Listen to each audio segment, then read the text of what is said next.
ડેડિયાપાડાના ધારાસભ્ય ચૈતર વસાવાને આજે નર્મદા સેશન કોર્ટ દ્વારા 7 વર્ષની સજા ફટકારવામાં આવી છે અને તેના સંદર્ભમાં હવે ચૈતર વસાવાના સમર્થકો છે તે રાજપીપળા કોર્ટ બહાર ઉમટી રહ્યા છે। આ પહેલા ચૈતર વસાવાના સમર્થકનું નિવેદન પણ સામે આવ્યું છે। શું કહ્યું તેમણે વિગતે વાત કરીએ। વૈષ્ણવજન તો તેને કહીએ જે પીડ પરાઈ જાનાને રે। દર્શક મિત્રો, નવજીવન ન્યૂઝમાં આપનું સ્વાગત છે। હું છું ફૈઝાન। વાત કરીએ તો આમ આદમી પાર્ટીના ડેડિયાપાડાના ધારાસભ્ય ચૈતર વસાવાની મુશ્કેલીમાં વધારો થયો છે, કેમ કે આજે નર્મદા સેશન કોર્ટ દ્વારા તેમને 7 વર્ષની સજા ફટકારવામાં આવી છે। આ મામલો 2023ની આસપાસનો છે, જ્યાં તેમણે એક વનકર્મીને ઘરે બોલાવીને માર માર્યો હતો। ત્યારબાદ તેમના પર આક્ષેપ થયા હતા કે તેમણે હવામાં ફાયરિંગ કરીને ધાકધમકી પણ આપી હતી, જેમાં આર્મ્સ એક્ટ તેમજ અલગ અલગ કલમો હેઠળ ધારાસભ્ય સામે ગુનો નોંધાયો હતો। ત્યારબાદ તેઓ પોલીસ સમક્ષ સરેન્ડર પણ થયા હતા અને ગુજરાત હાઈકોર્ટમાંથી તેમને જામીન પણ મળ્યા હતા। ત્યારે નર્મદા સેશન કોર્ટમાં આ સમગ્ર મામલો છે તે ચાલી રહ્યો હતો અને આજે ધારાસભ્ય ચૈતર વસાવા તેમના પત્ની સહિત 8 આરોપીઓ આ કેસમાં સામેલ હતા। તેમની સુનાવણી હાથ ધરવામાં આવી હતી, જેમાં નર્મદા સેશન કોર્ટે મહત્વનો ચુકાદો સંભળાવતા રાજકારણમાં ખળબળાટ મચી ગયો છે અને આના કારણે હવે ધારાસભ્ય ચૈતર વસાવાના સમર્થકોમાં પણ નારાજગી અને રોષ જોવા મળી રહ્યો છે। ત્યારે રાજપીપળા સેશન કોર્ટ બહાર હવે ધારાસભ્ય ચૈતર વસાવાના સમર્થકો છે તે મોટી સંખ્યામાં ઉમટતા જોવા મળી રહ્યા છે અને બીજી તરફ પોલીસનો બંદોબસ્ત પણ ગોઠવવામાં આવી રહ્યો છે। આ મામલે શું કહી રહ્યા છે ચૈતર વસાવાના સમર્થક તે સાંભળો।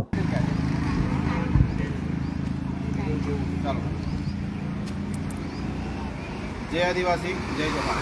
મિત્રો, આજ રોજ એક લાઈવ અપડેટ એક આપણા ધારાસભ્ય શ્રી ચૈતરભાઈ વસાવાની અપડેટ તમને હું આપી રહ્યો છું। રાજપીપળા ખાતેથી નર્મદા જિલ્લાના નાંદોદ તાલુકાથી જે ન્યાય મંદિર છે એ અહીંયા તમે જોઈ શકો કોર્ટ છે, કોર્ટ એ કોર્ટમાંથી આજે એમની આજે તારીખ હતી અને એમાં તમને જણાવું ફોરેસ્ટ કર્મચારી પરના હુમલાના બનાવમાં ધારાસભ્ય ચૈતર વસાવા અને તેમની પત્ની સહિત 9 દોષિત જાહેર કરવામાં આવ્યા છે અને તમે જુઓ ધારાસભ્ય ચૈતર વસાવાને રાજપીપળા સેશન કોર્ટે દોષિત જાહેર કર્યા છે।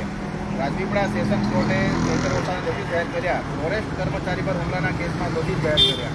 ચૈતર વસાવાની ધર્મપત્નીને પણ દોષિત જાહેર કરાયા। ડેડિયાપાડામાં ફોરેસ્ટ કર્મચારી પર કર્યો હતો હુમલો, તેના પર આજ રોજ એમને દોષિત જાહેર કર્યા છે। તો મિત્રો, આપણે બધાએ હવે આપણે એક સંગઠન થઈને આપણે તાત્કાલિક ધોરણે તમે જોઈ શકો ન્યાય મંદિરની બહાર અમે ઊભા છે, તમે ઝૂમ કરી કેમેરામેન તમે બતાવી શકો। અહીંયા પોલીસના જે કર્મચારીઓ છે તે પણ અહીંયા ખૂબ મોટી સંખ્યામાં અહીંયા ઉપસ્થિત થઈ ગયા છે। જેમ તમે જોઈ શકો બંદોબસ્ત કહેવાય ઠેર ઠેર તમે જુઓ। અને આજે ગાંધી ચોક છે, ગાંધી ચોકે પણ ત્યાં પોલીસ બંદોબસ્ત મૂકવામાં આવ્યો છે અને સંતોષ ચોકડે પણ ત્યાં બંદોબસ્ત મૂકી દેવામાં આવ્યો છે। ખતરનાક આવો એમને ગુનો કર્યો છે તે ઠેર ઠેર એમને બંદોબસ્ત કરવામાં આવ્યો છે। તો મિત્રો, આપણે આપણી તાકાત અને સંગઠન બતાવવાનું છે। તો વહેલી તકે અનાજ થાય છે, સમય થાય છે 1:30 વાગે છે મિત્રો।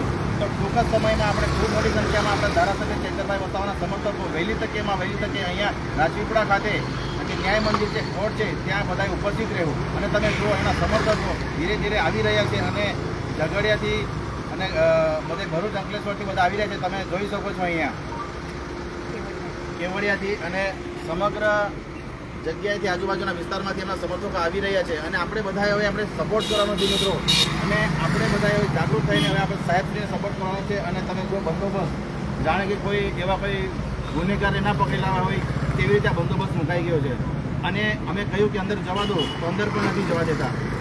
એટલા માટે મિત્રો હવે જાગૃત થાવ અને આપણા ચૈતરભાઈ વસાવાના સમર્થનમાં વહેલી તકે અહીંયા ભેગા થાવ અને વિડીયોને વધુમાં વધુ શેર કરો। આભાર।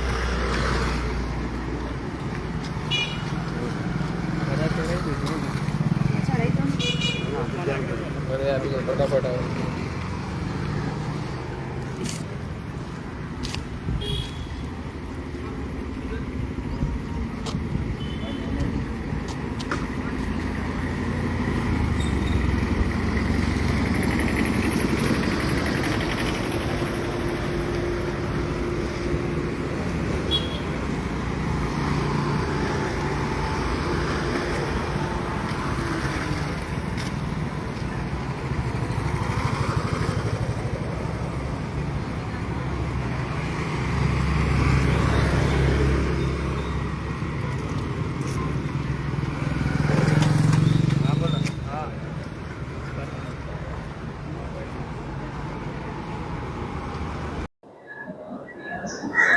જ્યાં આપ જે રીતે દ્રશ્યમાં જોઈ શકો છો કે અત્યારે ધીમે ધીમે રાજપીપળા સેશન કોર્ટ તરફ અલગ અલગ તાલુકાઓમાંથી તેમના સમર્થકો આવી રહ્યા છે.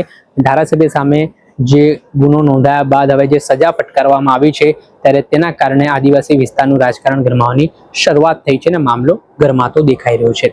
દર્શક મિત્ર, આવા જ નવા વિડીયો સાથે આપણે માહિતગાર કરતા રહીશું, પડેપણના અપડેટો આપના સુધી પહોંચાડતા રહીશું. એટલે તમારી નવજીવન ન્યૂઝ જોતા રહો, લાઈક કરો, શેર કરો.